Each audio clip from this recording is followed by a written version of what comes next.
Introducing Plato's Crito, Why Socrates Refused to Defy His Death Sentence, written by Plato around the year 399 BCE. Sometime around the year 399 BCE, the Greek philosopher Plato wrote a series of dialogues chronicling the last days of his teacher Socrates, who died that same year. In four parts, he describes the conversations Socrates had before his death. First, Euthyphro, set outside the courthouse of Athens, where Socrates would soon be put on trial. The second is the Apology, or the Defense of Socrates, an actual transcript of Socrates' trial, according to Plato, who was there, which includes Socrates' address to the jury, his sentencing, death, and Socrates' final remarks after his sentencing. The third dialogue is called Crito, and it describes the conversation Socrates had with a friend who visited Socrates while he was in prison awaiting his execution. Finally, there is Phaedo, which describes Socrates' final hours on the day of his execution, ending with his death and final words. Today we will be looking at the third of these four dialogues, Crito, to see what Socrates has to say about obeying the law. For Crito, Socrates' friend visiting him in prison, wants to help Socrates escape and avoid his death sentence. Anyone interested in hearing some of the other dialogues can find them in my Introduction to Philosophy class, where I cover them in detail. First, we'll have a quick look at the famous painting The Death of Socrates by Jacques-Louis David, painted in 1787. One interesting thing I like to point out about this painting, first of all, I mention often that we see Plato in paintings of Socrates. Often Socrates is talking and Plato's like off to the side with a scroll and a pen, and he's like writing down what Socrates is saying. Okay, I've showed it to you before in this class. Plato's in this picture actually, and he's easy to spot. He's the man in gray, the old man in gray to the left. He's sitting on the bench at the end of Socrates' bed. You know it's Plato because there's a scroll on the ground next to him, on the floor next to him, and there's a pot of ink and a pen. All right. But note that Plato is not writing down what Socrates is saying. Rather, he's got his hands folded and his head is down, and he looks sad and he's, thinking about Socrates. It's no surprise that he's sad. He's thinking about the death of Socrates. But what's interesting is that there's some time travel going on in this painting. Plato's not there. First of all, the Phaedo tells us that Plato was not there. It's actually specifically mentioned. So when Plato wrote the Phaedo, he was, basing the death of Socrates, the account of the death of Socrates on what people told him. Plato's actually an old man in this painting. You can see the gray hair. When Socrates died, Plato was a young man.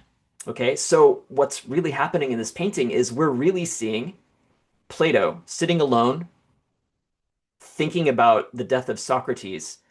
Note that his back is to Socrates. He's not looking at him. That's because he's not there. He's imagining it.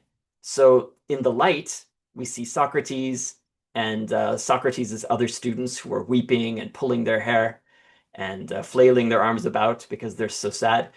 Plato's imagining it. So we see old Plato picturing a scene that played out many decades earlier. Anyway, I really like this painting for this reason.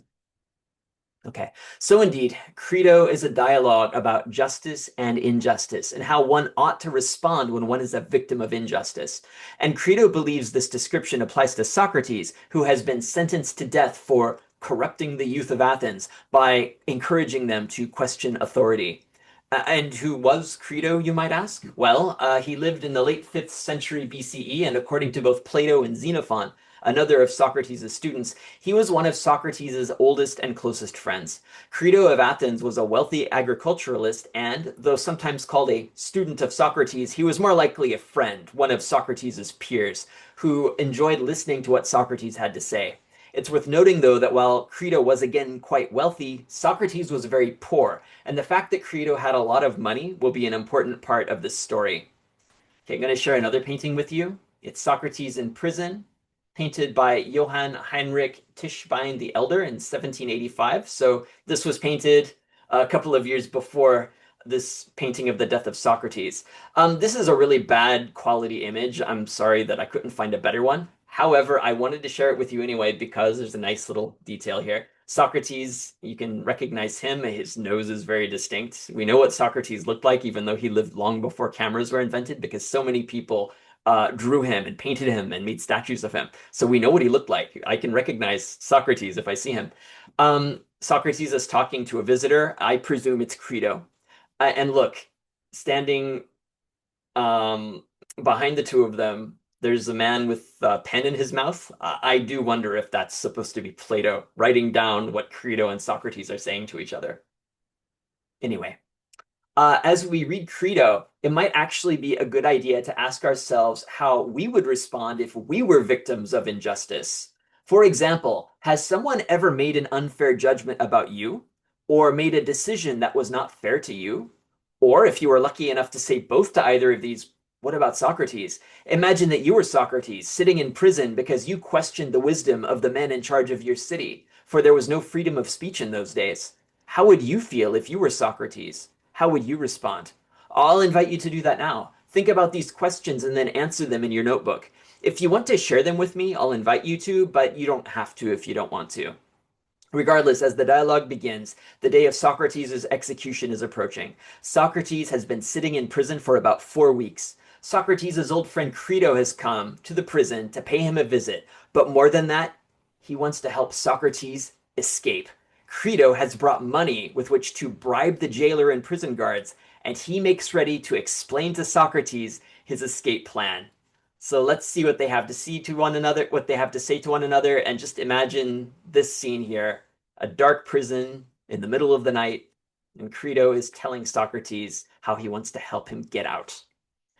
Thank you very much, and I look forward to our discussion about this really interesting dialogue.